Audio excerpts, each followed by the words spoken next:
Bismillahirrahmanirrahim. Al-hadithul hadi wal arba'un. Ini kalau hadis yang ke-41 tadi sampai itu.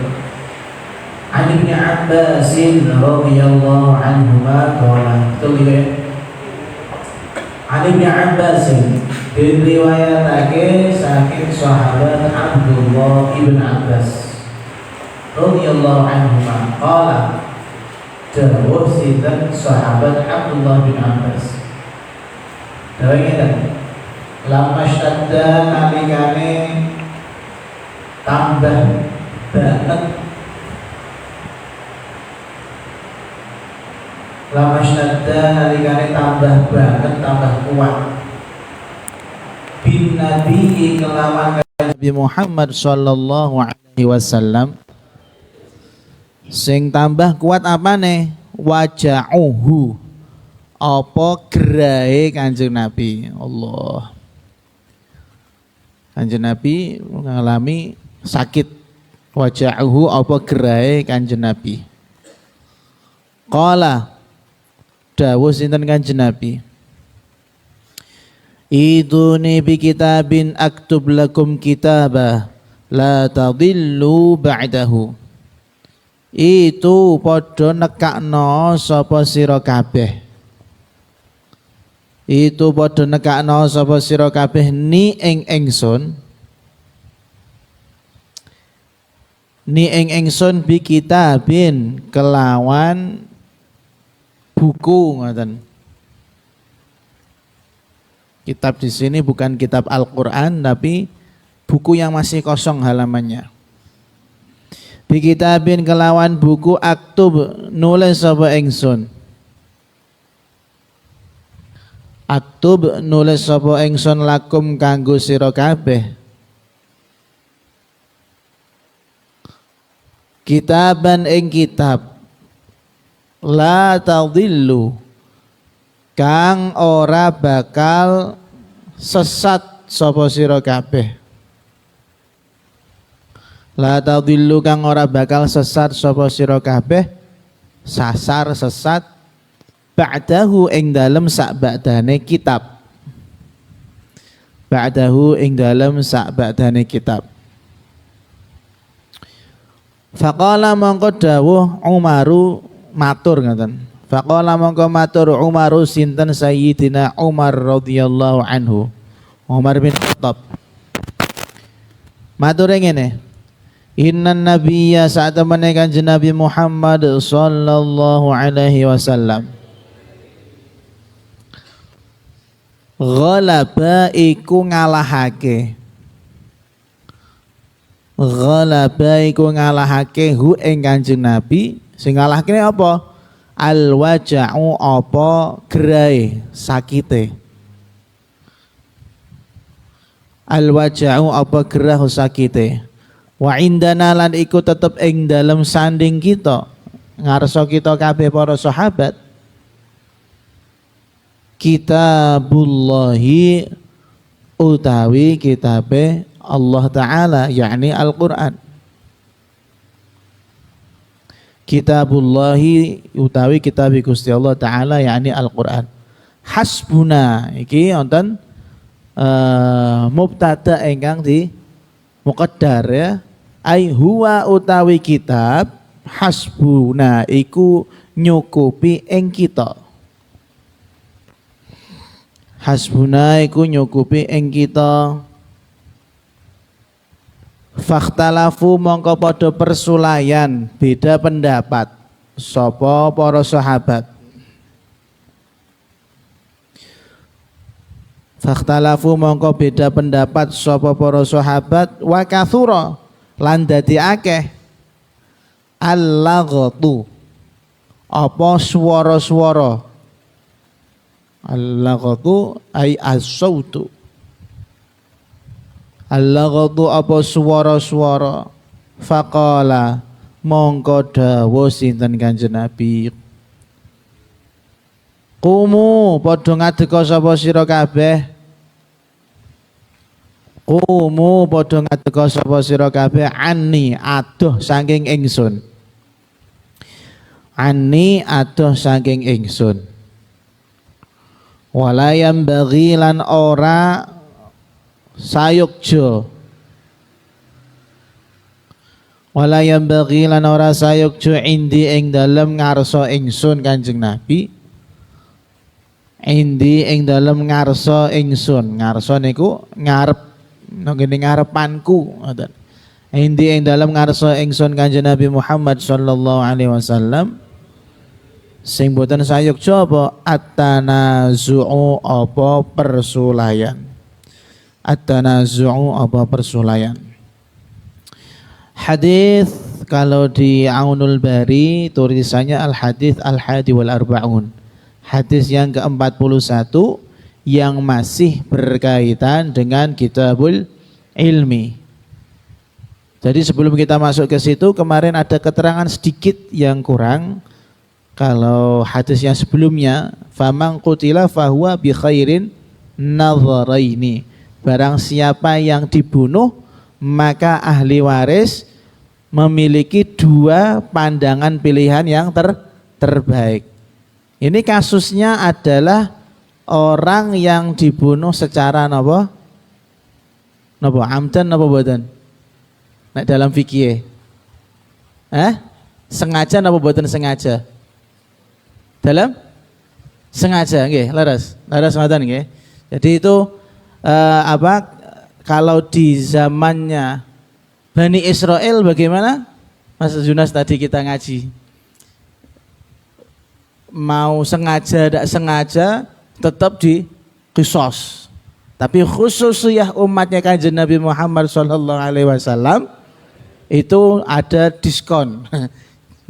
Illa ayafun, kecuali mereka mau memaafkan. Ngoten nggih, leres nggih. Nanti Mas Mudabir kalau saya minta tolong untuk memberi penjelasan kepada teman-teman tentang masalah ini. Ya itu intinya itu. Kemarin kurang sedikit itu.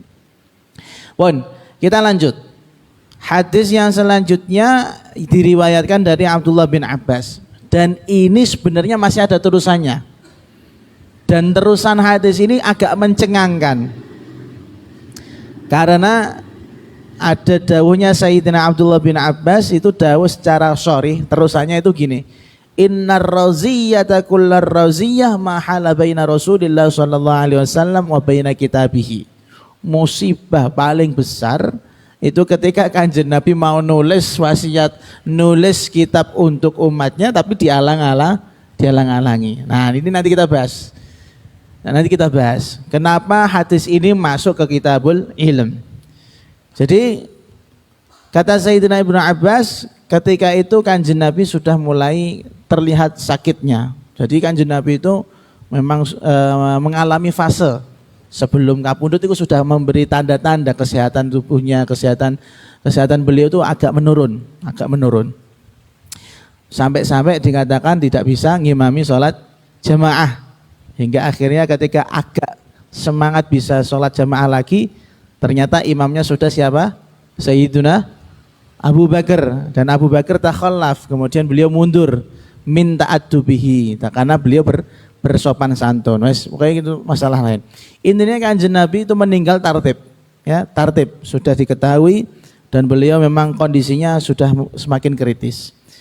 Nah, ketika kondisi sudah agak lemah dan itu di sini disebutkan waja'uhu alladzi tuwfiya fihi yaumal khamis qabla mautihi bi arba'ati ayyam. Jadi sakit beliau itu dimulai hari Kamis sebelum meninggal beliau di hari Senin, Kamis, Jumat, Sabtu, Ahad, Senin. Jadi ini ceritanya tepat di hari Kamis Rabiul Awal sebelum tanggal 12, berarti sekitar tanggal 9 atau 8. Bon. Ketika sakit seperti itu, Kanjeng Nabi dawuh di sekitar sahabat yang ada di situ. Itu nih bi kitabin aktub lakum kitabah. Tolong bawakan saya alat tulis. Nanti saya pengen nulis untuk kalian semua. Nah, ini pertanyaan. Kemarin kita sampaikan di Masjid Agung, Kanjeng Nabi nulis ku piye? Padahal beliau itu apa? Ummi, tidak bisa baca, tidak bisa nulis. Di dalam syarahnya disebutkan bahwasanya Ai amirun bil kitabah. Saya mau nyuruh orang untuk menulis pesan terakhir saya untuk kalian. Nah, jadi sama aja ya, ini hanya masalah majaz atau masalah yang biasa peribahasa mawon. Jadi Kanjeng Nabi menginginkan ada sebuah buku atau surat yang mana beliau nanti mau nyuruh orang untuk ditulis pesan-pesan terakhir beliau. Kata beliau, la tadillu ba'dahu, yang mana dengan tulisan tersebut kalian tidak akan tersesat. Nah, ini Kanjeng Nabi ngajari kepada kita, sing krasa arep mati, nulis wasiat. Dan itu min sunanil anbiya wal mursalin wal auliya was sholihin. Jadi termasuk tuntunannya para nabi, para rasul, orang-orang soleh itu tahu mereka bahwasanya saya sebentar lagi mau meninggal, masya Allah. Jadi tartib gitu, tartib. Kalau kemarin kita pas ke Banjarmasin, saya, Mas Junas, Mas Arifin, Abuya, itu masya Allah diceritakan sama guru Wildan Salman, bukan Salman Wildan Salman, kiai besar di sana. Beliau termasuk salah satu murid daripada Syekh Yasin Al-Fadani. Nah, 7 tahun sebelum beliau meninggal, kira-kira 7 tahun sebelum beliau meninggal, beliau tuh nggak pernah yang namanya memberikan sanad. Tepat 7 tahun sebelum beliau meninggal baru mengatakan saya ini pemegang seluruh sanad sedunia.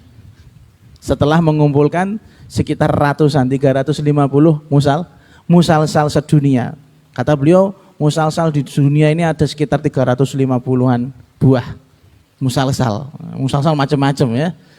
Musalsal buahnya. Dan kata beliau, dan saat ini seluruh musalsal tersebut ada di tangan saya satu-satunya. Nah, makanya sebutannya apa? Musnidud dunia. Kenapa beliau mengatakan seperti itu? Di saat itu beliau ngendikan, karena nanti 7 tahun lagi saya meninggal. Wih, luar biasa. Tahu. Kok iso ya Gus ya? Nah, ya khususiyah ya. Kalau kalian tahu kapan matinya ya gak enak, jadi soleh semua. Orang deng, nakal sih ya, kok gang sedino disoleh-soleh no. Lah kok enak uripmu. Akhirnya Syekh Yasin Al-Fadani yang menakjubkan ketika mau meninggal. Beliau itu seingat saya pernah hadir haulan beliau. Malam terakhir Dzulhijjah, kemudian besok 1 Muharram, kalau nggak salah seperti itu. Kata Guru Wildan bahwasanya Syekh Yasin ketika mau meninggal mengumpulkan santri-santri yang ada. Jadi santri Mekah itu dulu terkenal kalau musim hajian itu musim cuan. Paham bukan musim cuan? Musim golek duit. Karena mereka hidup ya dari itu loh. Gawe travel ya. Memang itu pemasukannya gitu loh. Kalau nggak gitu nggak makan. Nah, tapi Syekh Yasin sudah tahu kalau beliau mau meninggal. Maka malam-malam jam 10 tuh diundang kabeh santri-santri sing iso moro-moro. Apa yang beliau berikan? Musalsal hadis bil akhiriyah. Masya Allah. Yang beliau berikan adalah hadis musalsal, biasanya bil awaliyah kan. Hada haditsu awwalu haditsin sami'tuhu min syaikhi sampai Rasulillah, yaitu hadits ar-rahimuna yarhamuhumur rahmanu tabaraka wa ta'ala, seperti yang kita menerima dari Al-Imam Muhammad Ibnu Muslim Ali kemarin ya, itu hadis musalsal bil awaliyah. Ini hadis musalsal bil akhiriyah, hadis musalsal yang diberikan ketika sudah paling akhir pelajaran terakhir jam 10 malam, masya Allah. Itu yang membuat saya tertarik. Akhirnya saya minta, wah iki cocok jaluk musalsal bil akhiriyah sama Guru Wildan. Pikiranku ngono. Kata beliau, loh gurung kok langsung musalsal bil akhiriyah. Oh, singkat cerita, jam 10 sudah kumpul semuanya diberikan musalsal bil akhiriyah. Dan setelah itu jam 12 malam beliau angkat seorang khalifah, Guru Utsman. Ya, Palembang. Utsman ya? Lupa saya nama. Pokoknya beliau tuh angkat seorang khalifah dari Palembang juga. Dari Palembang dinasihati banyak-banyak sampai jam 2 malam. Setelah itu jam 2 malam selebihnya beliau undang keluarga, anak istri beliau, dan setelah itu ditutup kamarnya. Dan kata beliau, jangan sampai buka pintu kamar kalau belum adzan subuh. Masya Allah, tartib ya. Kanjeng Nabi juga sama, tartib meninggalnya. Ngomong soleh niku ngei kode-kode kepada kita. Nah, Imam Ghazali sama. Imam Ghazali malah nyurati kanca-kancane, tolong ya, hari fulan jam segini datang ke rumah saya ngelayat ya. Lu iya betul, ngelayat ya, Masya Allah, ya Allah. Luar biasa orang-orang soleh itu kalau meninggal tartibnya, ya Allah. Semoga bisa tartib seperti itu ya. Kita bisa, Masya Allah, tahu itu nikmatnya meninggal itu. Lalu kemudian abahnya Habib Syekh Abdul Qadir ya, Habib Syekh Abdul Qadir Segaf sama itu. Beliau kan imam Masjid Jami' Segaf, Jumat, imam, Masya Allah.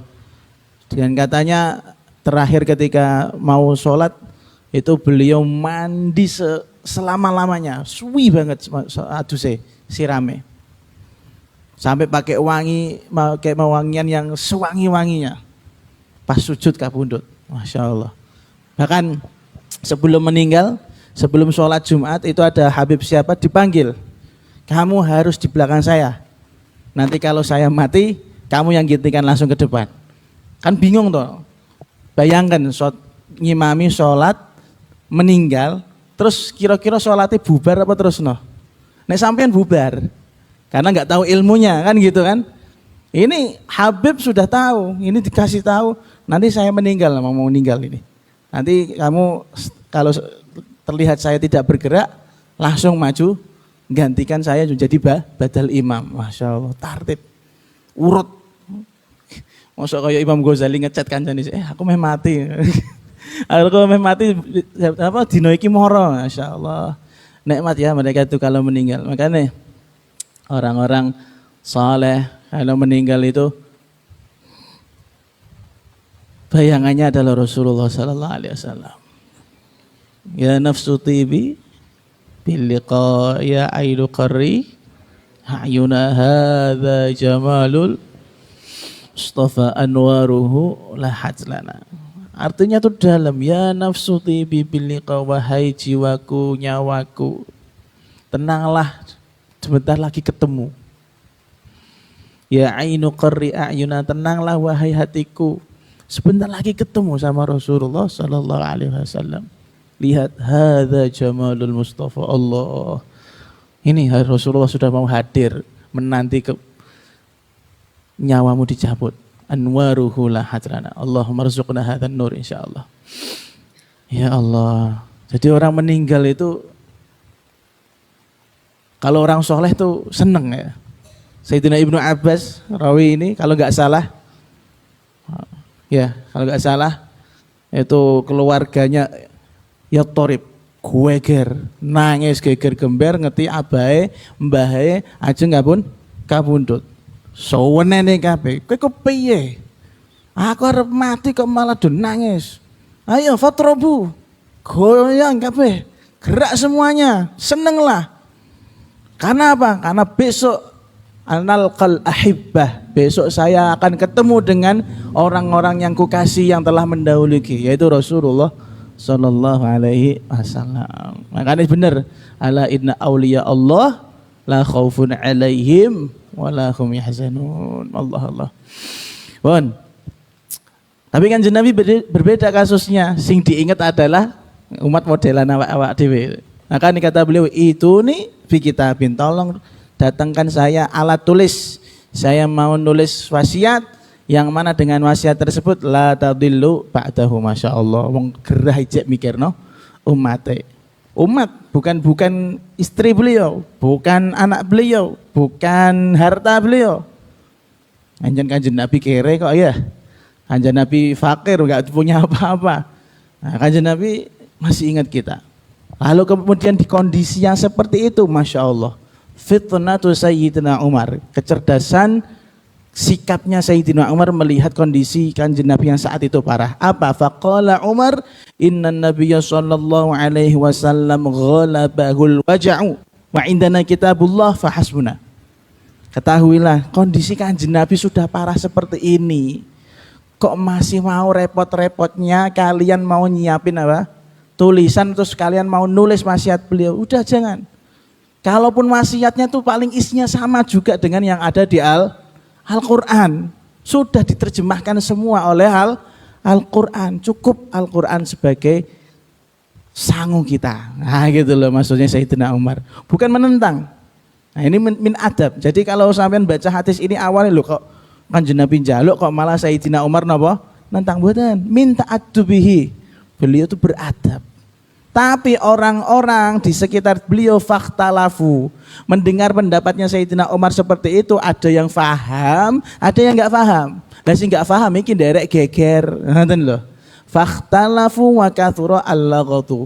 Ada yang pro piye ta iki? Oh, Kanjeng Nabi dawuh perintah kon jawabno apa buku ya kudune disiapno. Sementara sing lain, "Hei ojo.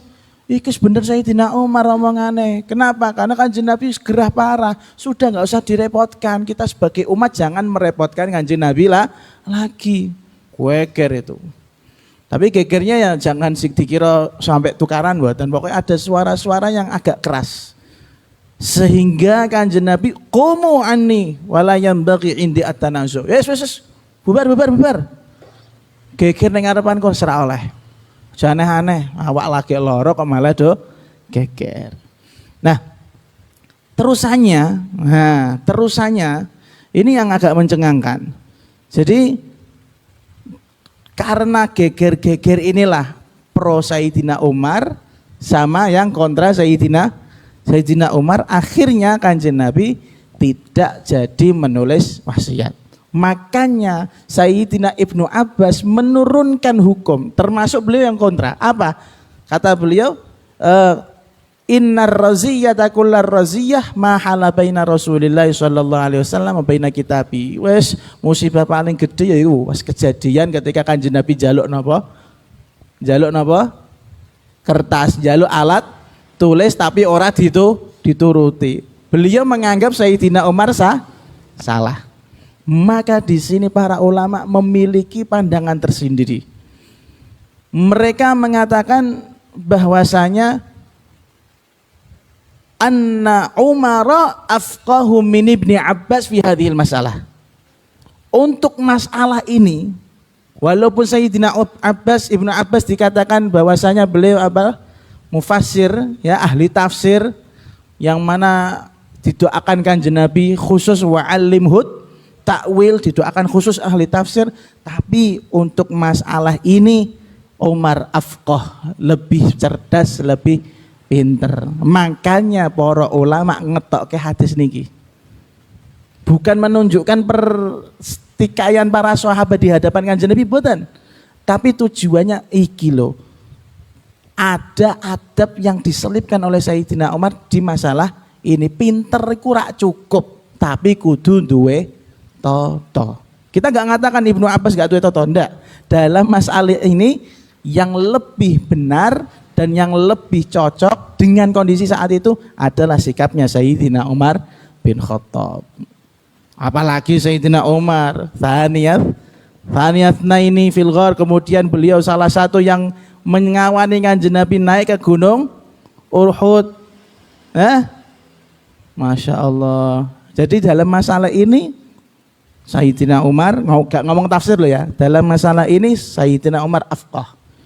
Maka para ulama mengeluarkan hadis percekcokan para sahabat ini di antaranya adalah Al-Imam Al-Bukhari. Nah, lalu kemudian kalau hanya mengedepankan adab, dawe Kanjeng Nabi itu apa artinya? Itu nih di kitab, tolong ambilkan saya alat tulis. Bukankah perintahnya Rasul, bukankah perintahnya Nabi itu harus diikuti atau taati oleh umatnya? Ya enggak, pertanyaan gitu. Apakah akhirnya ngomong qawaid fikih kan? Apakah al-amru tadullu alal wujub?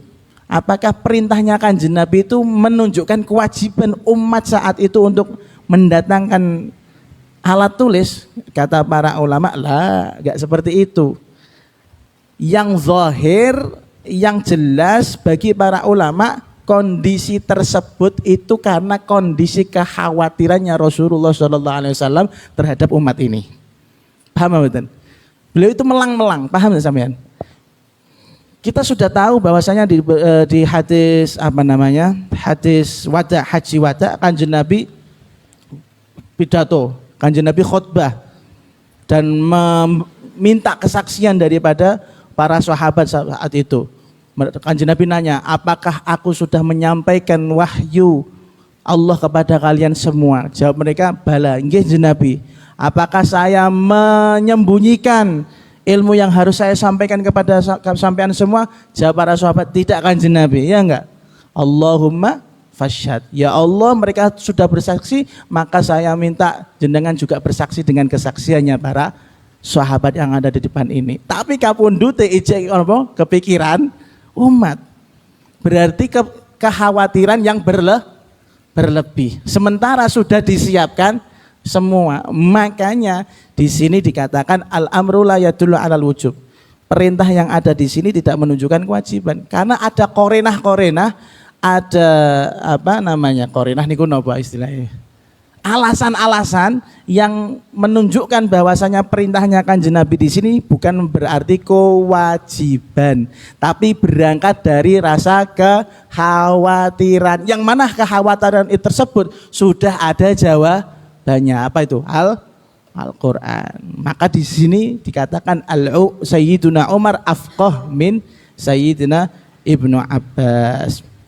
Nah, makanya di sini bahkan sebagian ulama mengatakan yuhtamalu ayyakuna sallallahu alaihi wasallam kana dhahara lahu hina hamma bil kitab annahu maslahah thumma dhahara lahu au uhya ilaihi ba'da annal maslahah fi tarkihi. Bisa jadi ketika Kanjeng Nabi minta untuk didatangkan alat tulis saat itu Kanjeng Nabi memang sedang ingin menulis melihat bahwasanya itu ada maslahat untuk umat. Tapi ketika geger-geger, Kanjeng Nabi diberi wahyu oleh Allah, nggak usah nulis malah tambah geger. Nah, akhirnya ditinggal. Paham nggih sampai sini nggih? Pun.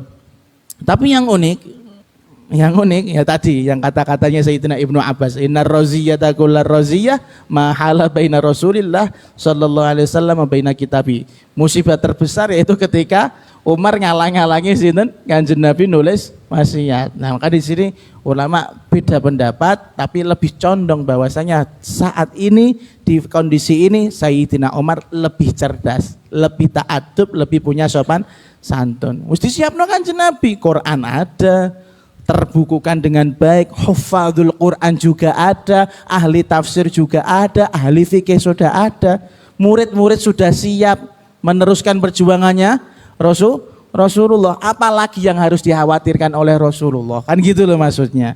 Maka kan Sayyidina Umar mengatakan cukup Al-Quran, kitabullah hasbuna, kitab Al-Quran ya sudah telah menjawab semua permasalahan kita. Lalu kemudian hubungannya hadis ini dengan kitabul ilm itu apa? Al-ulama mengatakan yustafadu min hadzal hadis jawazu kitabatil hadis. Dari hadis ini bisa ditarik kesimpulan bahwasanya boleh hukumnya nulis hadis. Karena di zamannya Kanjeng Nabi ketika masih turun Al-Qur'an, Kanjeng Nabi itu pernah melarang para sahabat menulis hadis. La taktubu anni wa man kataba anni ghairal Qur'an falyamhuhu au kama qala. Wahai para sahabat, kalau nulis jangan nulis hadisku, tapi yang kalian tulis adalah wahyu Al-Qur'an yang diturunkan kepadaku. Barang siapa yang menulis dariku hadis, maka hendaknya segera dimusnahkan. Itu pengumumannya kan jadi seperti itu. Semua sahabat dilarang untuk menulis hadis. Kenapa dilarang? Karena pertama saat itu alat tulis harganya mahal.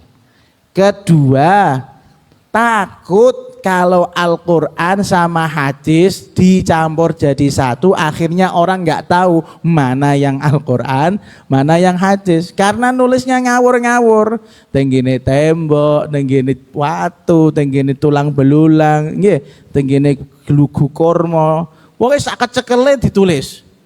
Nah, itu nek orang wong cerdas temenanan, orang erti manuskrip, ya akhirnya wah, iki hadis. Quran yo hadis kan ngoten. Akhirnya salah. Ya koyo kowe lah, ora paham bahasa Arab ana wong Arab miso-miso mbok amini. Ana wong Arab miso-miso mbok amini. Amin. Misoe tambah banter, anta kalbun, amin. Masyaallah. Ya Allah, anta qirdun, amin. Ya Allah. Ya, gitu. Dikhawatirkan umat tidak bisa membedakan. Tapi jangan salah. Sebagian dari para sahabat ada yang disuruh untuk nulis. Nah, khusus tapi. Nah, ini jalur-jalur khusus si fulan. Kamu tak bolehin nulis Al-Quran, juga nulis hadis. Nah, makanya akhirnya ada As-Sahifah As-Sadiqah kalau nggak salah. Punyanya sahabat Jabir bin Abdullah. Punya itu beliau As-Sahifah As-Sadiqah, isinya hadis-hadis. Nah, itu. Kemudian siapa lagi?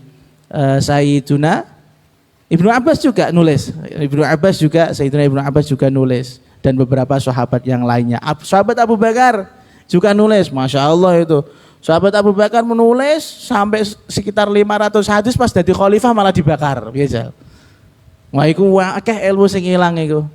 Wah, mungkin kalau dibuka sama Cah Al-Fatah, wah, ora terima majdub, guwendeng langsung. Karena ilmunya tingkat tinggi, sangat berbahaya, konslet otaknya. Itu dibakar sama Sayyidina Abu Bakar, Masya Allah. Ala kulli hal, orang-orang salaf dulu itu sangat takut untuk menulis hadis. Bahkan di zamannya Al-Imam Bukhari juga mungkin masih ada pendapat yang mengatakan jangan nulis hadis. Hadis itu diterima dari Rasulullah ke sahabat ke tabiin, sampai para ulama hifdzon, dengan cara dihafalkan. Ya keramatnya itu dihafalkan itu. Nah, itu kata sebagian ulama yang ngeye, yang ngoyo maksudnya, yang ngoyo. Tapi alhamdulillah dengan perintah dari sultan, perintah dari amir, perintah dari pemerintah, yaitu Al-Imam Umar bin Abdul Aziz, beliau menunjuk para ulama, ayo kamu punya hafalan hadis ditulis, jangan sampai hilang. Quran aman, sudah ditulis, sudah banyak fotokopinya. Nah, waktu itu kan ada mushaf imam, yaitu mushafnya Sayyidina Utsman bin Affan. Usah tenang, Quran aman, gak bakal hilang. Sekarang tinggal hadisnya ini. Sayyidina Umar bin Abdul Aziz. Lalu kemudian yang muncul saat itu adalah Al-Imam Ibnu Syihab Az-Zuhri. Al-Imam Ibnu Syihab Az-Zuhri termasuk orang yang menulis pertama kali hadis dibukukan, lalu kemudian dari beliau turun kepada para ulama yang lain, Al-Imam Malik dan lain-lain. Imam Malik generasi kedua, generasi pertamanya adalah Al-Imam Ibnu Syihab Az-Zuhri. Terus kemudian sampai sekarang. Mungkin pertanyaannya gini, berarti banyak dong Gus hadis-hadis yang hilang? Banyak. Terus umat ini bagaimana? Bodoh dong? Enggak bodoh. Biarkan itu hilang sebagai konsumsi orang-orang langit. Kita orang bumi, konsumsinya ya juga ilmu bumi. Berarti itu yang kita butuhkan sekarang. Ada Sahih Bukhari, ya sudah amalkan. Sahih Muslim, amalkan.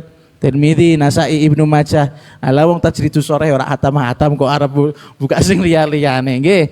Jadi sebenarnya banyak sekali hadisnya Rasulullah sallallahu alaihi wasallam yang hilang dari peredaran. Bahkan Sayyidina Abu Hurairah juga mengatakan bahwasanya yang beliau sampaikan kepada kita, kepada murid-muridnya, itu sepertiga daripada ilmu yang beliau kuasai dari Rasulullah sallallahu alaihi wasallam. 2/3-nya kemana? Hilang dengan meninggalnya beliau. Itu lagi siapa tadi? Sayyidina Abu Hurairah. Imam Bukhari, beliau sahih mengatakan bahwasanya ahfadzu apa bahasanya? Pokoknya saya itu hafal 1 juta hadis. Ning ngene Sahih Bukhari piro? Cuman 5.600 hadis. Susu ereng di. Susuk kok sakmono akeh, ilang kabeh. 1 juta yang keluar di Sahih Bukhari hanya sekitar 5.000 atau 6.000 hadis, dan itu masih ada hadis yang diulang-ulang. Hadis yang diulang-ulang. Susu sing akeh kurang di. Ya hilang dengan Imam Bukhari, dengan wafatnya Imam Bukhari. Alhamdulillah kita tidak dibebani ilmu yang banyak-banyak. Nah, kalau dibebani ilmu banyak yang mateng sampean, wah, ra trimo dadi wali, langsung ngaku nabi. Nauzubillah min dzalik. Nauzubillah min dzalik, ya Allah, ya Allah. Jadi pelajarannya itu cuma di itu saja. Uktubu ituni bi kitabin. Jadi bahwasanya Kanjeng Nabi juga pernah mau menulis hadis untuk umatnya, tapi tidak sampai. Dan jangan salah ya, sikap para sahabat seperti tadi tukaran itu jangan dianggap masalah dunia akhirat. Enggak. Beda nek mbek wong tuamu, beda kaya mbek pak lekmu rebutan tanah iku jan dunia akhirat lah iku. Rebutan warisan iki wonten ta mboten? Wonten watake. Ha iku watake urusan dunia akhirat, tapi urusan para sahabat khilaf itu ijtihadi. Ora usah atuh-atuh. Ketika Kanjeng Nabi mengikuti sebuah peperangan, kemudian sahabat diserukan jangan sampai kalian sholat kecuali sampai di Bani Fulan, kan gitu. Para sahabat yo bingung kok nafsirine. Ana sing berarti kita harus sholat di sana. Tapi nek sholat ndek kono, engko keluar waktu sholat. Wis piye? Wis pokoke terak wis jare ngono kok, kan ngono. Tapi sebagian yang lain enggak bisa ini. Lewat waktu harus tetap sholat di tempatnya. Jangan sampai kita sampai ke tempat Bani Fulan tapi kita meninggalkan sholat. Sholat itu lebih wajib daripada dawuhnya Rasulullah. Ijtihad. Apa kata Kanjeng Nabi? Nabi caiku malah sholat dhisik kok, padahal jenengan dawuhe kon sholat ndek kene kono. Terus king muni ngene. Lah usurati waktune entek kok malah arep qadha. Ngoten niku lak salah Kanjeng Nabi. Akhirnya apa kata Kanjeng Nabi? Loro-lorone bener. Loro-lorone bener. Ijtihadi. Bahkan kalau bisa boleh ekstrim lagi, kita sering kali mendengarkan pertikaian antara Sayyidina Muawiyah dengan Sayyidina Ali atau Sayyidina Hasan dan Husain. Tukaran politik, geger. Iya. Terus selama ini yang dicekoki di ini sampean LKS sejarah kebudayaan Islam menyalahkan siapa? Jelas gak? Menyalahkan Muawiyah. Kurang ajar men wani nyalahno Muawiyah. Loh, iya. Sayyidina Muawiyah sahabat ta mboten? Antum sahabat Noah, dia sahabat Nabi. Loh beda, sahabat Noah mbek sahabat Nabi. Sahabat Noah kan Aril gitu ya. Nyanyi-nyanyi ya. Terus menghapus jejakmu gitu ya. Nah, sahabat Nabi, swarga ta mboten? Lho swarga jabinane radhiyallahu anhum wa radhu'an. Aku makane LKS ku jan rak mengkakat. Kok iso nyalano Sayyidina Muawiyah yang jelas-jelas sahabat Nabi. Kalau dia sahabat Peter Pan atau sahabat Noah ya. Allah karim. Jadi pertikaian politik itu ijtihadi. Pertikaiannya Sayyidah Aisyah dengan sinten? Sayyidina Ali, mertua karo mantune tukaran. Geger gemper. Nah, tapi sing geger kan hanya pikiran, cuman anak buah yang ngejai perang. Lah loro-lorone nyatane ketika ketemu siapa yang nyelamatin Sayyidah Aisyah kalau bukan Sayyidina Ali? Makanya terkenal dengan perang Jamal, perang unta. Karena di situ Sayyidah Aisyah pasukannya kalah, sing nuntun gawa mulih ontone Sayyidah Aisyah, dan yang mana Sayyidah Aisyah di atas itu Sayyidina Ali sendiri. Lho piye? Iki musuh bebuyutan kok malah ngeterno mulih. Nek kowe ndok kene bejen ya rak tekan omah, nek gegerne bejen rak tekan omah. Dipateni sik ndok kene kan gitu. Enggak diantarkan. Oh berarti ijtihadi. Masya Allah. Jadi kita tuh hati-hati jangan sampai istilahnya berani-berani untuk nyacat para sahabat. Jadi ya Allah. Muga-muga selamat lah, muga-muga selamat. Tadi juga saya mendapatkan informasi menarik dari Mas Rafli yang katanya kuliah, Masya Allah. Fitnahnya juga luar biasa di kuliah ya. Fitnahnya luar biasa. Betul nonton nih? Mas, nonton? Betul nonton? Nah, jadi dia cerita punya dosen yang katanya si alumni Madrasatuna dan alumni Azhar Asyarif katanya. Jadi kalau di dalam ilmu hadis dikatakan ada pendapat ulama yang mengatakan bahwasanya semua hal yang keluar dari Rasulullah SAW sebelum beliau menjadi nabi juga bisa dikategorikan sebagai hadis. Nggih ngoten nggih. Dengan makna muwassa, dengan makna yang diperlebar. Karena bagaimanapun kisah hidupnya Kanjeng Nabi sebelum beliau jadi nabi itu banyak teladannya, gitu mboten? Di antaranya menjadi pedagang yang jujur, kemudian bergelar yang namanya al-amin dan lain-lain. Itu kan sebelum bi'tsah semua, sebelum beliau menjadi nabi. Maka sebagian para ulama mengatakan apapun yang keluar dari Rasulullah, baik beliau belum lahir, pas lahir, sebelum jadi nabi sampai wafat, semuanya bisa dikategorikan hadis dengan makna yang luas. Tapi ini dosen Masya Allah kritis sekali pikirannya. Gak bisa dikatakan hadis semua hal yang keluar dari Rasulullah sebelum beliau menjadi nabi. Kenapa? Karena kemungkinan besar Muhammad itu sebelum jadi nabi bisa melakukan dosa rakyat toto ketemu Sayyidina Umar ditebas endasmu.